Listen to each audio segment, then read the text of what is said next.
How we doing? How we doing? This is Destination Denver, Colorado, and I've got a great one for you today. I get it.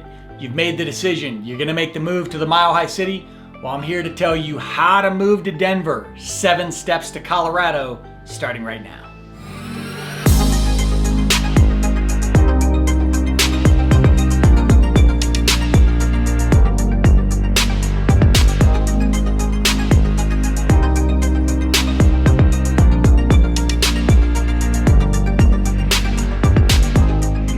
All right, this is Destination Denver, Colorado. I'm your host, Jimmy Everett, and listen, if you're interested in learning all the ins and outs, pros and cons to moving to or living around Denver, Colorado, then this is the channel for you. So that subscribe button and notification icon popping up on your screen, make sure you're clicking on that as I'm dropping new videos for you each and every week.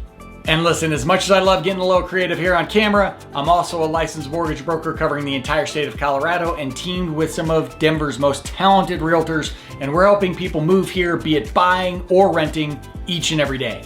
So the number and email popping up on your screen, know that I am always the person answering your phone calls, answer your texts, answer your emails, there to be a resource for you in any way, shape, or form I can.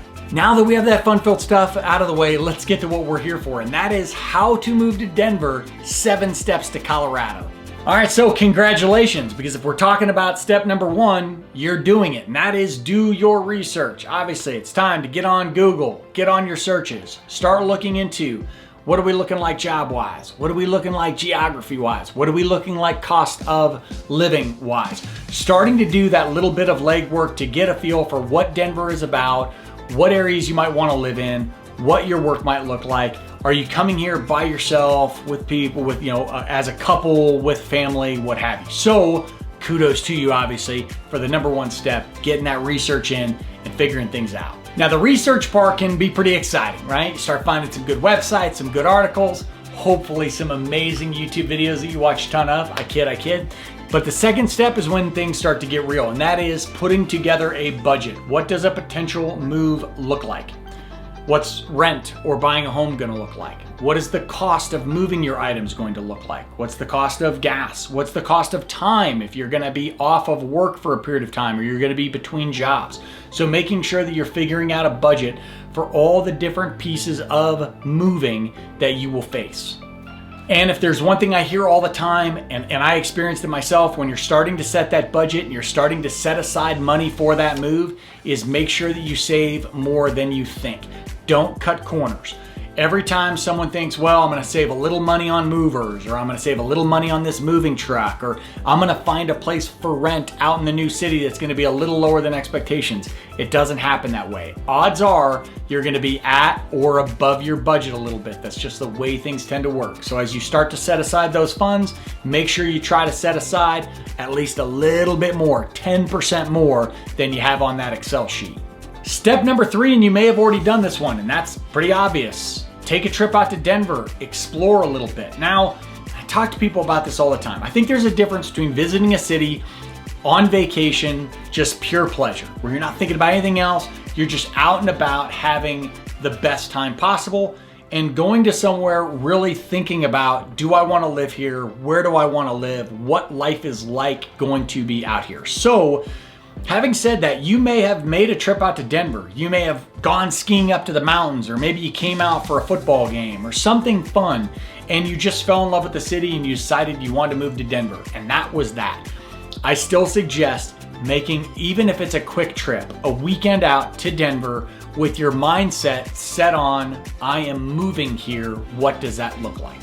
When you get here, really getting an idea of what neighborhoods look like, interacting with people, dealing a little bit with the traffic, commuting around town, getting a feel for where things are located.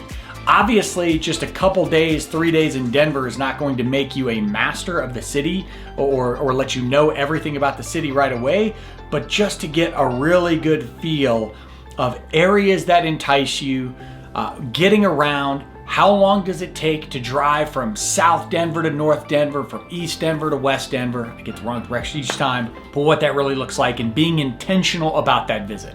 And while you're here, it's a good opportunity to pick people's brains, maybe connect with some local resources, but really get to know some of the people here. If you have anyone that you already know in the area, it's a good time to make a list of questions that you have.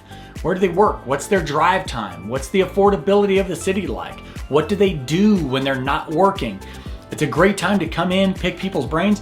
And one thing I really love about Denver, it's not to say that it isn't like this anywhere else, but if you come to Denver and you go to a local spot, whether it's lunch, coffee, having a drink at a bar, and you start asking people around you what it's like to live in the city, you're gonna get some feedback.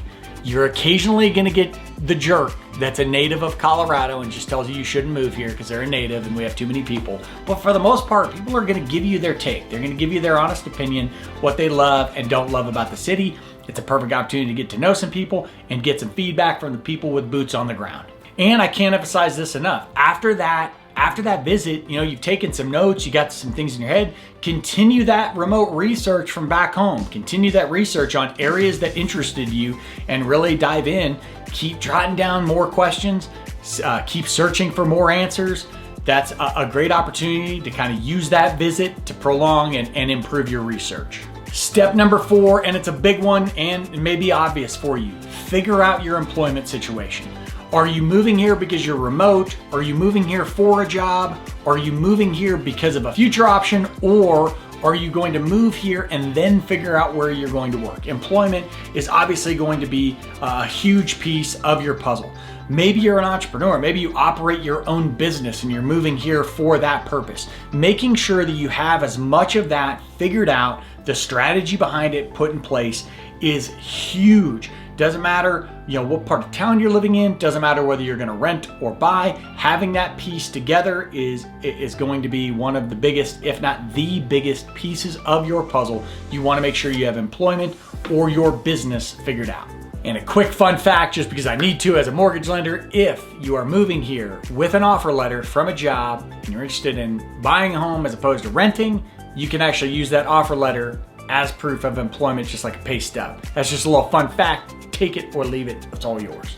Which leads us right into number 5, and that is figuring out your living situation. Is the plan to come out here and potentially purchase a place? Is your plan to come out here and rent? Now, I think it is pretty normal for people to move to a new city, a new state, and rent initially. That tends to be the way. So does that rent look like something long-term? Is the plan to find something affordable, 12-month lease, if I can use my words, and move on? Is it to find something maybe 6 months or less?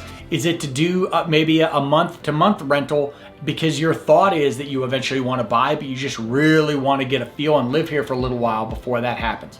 So having an idea of what your best option is there. Buying, renting long-term, renting mid-term, renting short-term. What are your resources there? Figuring out.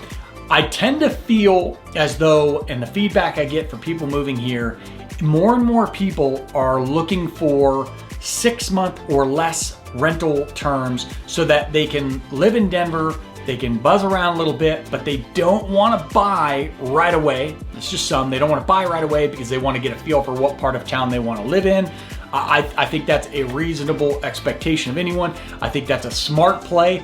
Unless, of course, maybe you've spent a little more time in Denver, you have a feel, you know where you want to be, that way you can act. But having some options there are very important, and having that living circumstance, telling you, employment and obviously your living option figured out is going to be crucial to your move. Now, to simplify things, if you're thinking about buying, key, I don't care whether you're calling me or calling somebody else, make sure you are pre-approved, and make sure you are pre-approved by a local lender, because when you start making offers on houses out here, if it's a lender with an out-of-state address or it's some big bank, chances are this market's hot right now, sellers are going to ignore that offer. It happens all the time. And if you are thinking about renting, make sure you're talking to a local rental expert. I have a few that I work with myself, if that would be helpful, but just make sure you're connecting with someone who can give you an idea of areas, rent prices, availability, all those key things. Terms, we talked about that, whether it's 12 months, 6 months, or less. Make sure you talk to a local expert about that, and there's plenty that are willing to help. Step number 6, arrange movers, or if you're doing it yourself, figure out that rental truck situation depending on your needs, how much stuff you have moving. You might be one of those folks that can get a little trailer from U-Haul, tug it behind your car, or you may actually need to get a vehicle, whether it's U-Haul, Penske, you name it, really looking to figure those things out. Certainly, I understand paying movers, not the cheapest thing in the world. They can really relieve some stress for you depending on your situation. Now, obviously, if you're one person moving out and you've been living in a little apartment, might not be that stressful, but you might be getting ready to move a family out, your spouse, kids, dogs, lions, tigers, bears, oh my. So obviously thinking about what that moving situation looks like, whether you need professionals moving your things out, whether you can do it yourself with a rental truck, but thinking through that and making sure that you have your movers or any assistance you need in place. And then there's lucky number 7, and the most important one of all. I'm telling you guys, you're gonna wanna write this down. It is crucial. Talk to me. All right, I cheated a little bit. Number 7 is in fact reaching out to me or reaching out to a local expert who can help you figure out Denver, figure out your scenario, figure out what might work best for you. But at the end of the day, making sure that you are using every resource at your leisure. So having said that, the number and email popping up on your screen, why wouldn't I? Always the person answering your phone calls, answering your texts, answering your emails, any questions that you may have that pop up. That's what we're here for. This is Destination Denver, Colorado. I am your host, Jimmy Everett. That is, or was, How to Move to Denver, 7 Steps to Colorado. Until I see you next time, peace.